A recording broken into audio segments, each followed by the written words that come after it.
आज नेताजी सुभाष चंद्र बोस 128तम जन्मजयंती सारा देशेर साथे भारतीय जातीय कांग्रेसेर पक्ष थेके এই দিনটি যথাযোগ্য মর্যাদায় উদযাপন করার লক্ষ্যে বিভিন্ন কর্মসূচি আমরা এই রাজ্যেও আমরা গ্রহণ করেছি।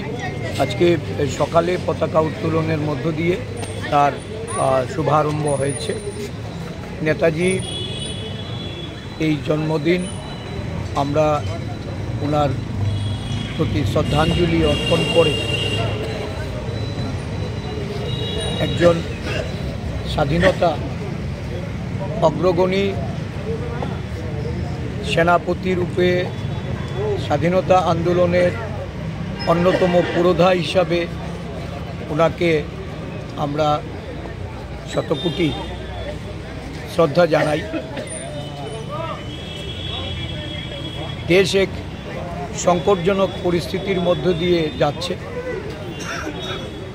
একজন দেশপ্রেমী হিসাবে নেতাজি সুভাষচন্দ্র থেকেই আমরা এই দেশপ্রেমের অনুপ্রেরণা নিয়ে দেশের যে সংকটময় অবস্থা, যারা দেশের স্বাধীনতাকে অবজ্ঞা করে, স্বাধীনতাকে অস্বীকার করে, যারা সংবিধান প্রণেতা সহ সংবিধানকে মুছে দিতে চায়, এই দেশের শাসন ক্ষমতায় থেকে যারা দেশের মধ্যে ধর্মের বর্ণের সম্প্রদায়ের ভেদাভেদ তৈরি করে এই দেশকে তার যে পরম্পরা থেকে, তার সংস্কৃতি থেকে সমগ্র বিশ্বের কাছে ভারতবর্ষের পদমর্যাদাকে দ্বারা পদদলিত করতে চায়, তাদের বিরুদ্ধে দেশপ্রেমের এই নেতাজির অনুপ্রেরণা নিয়ে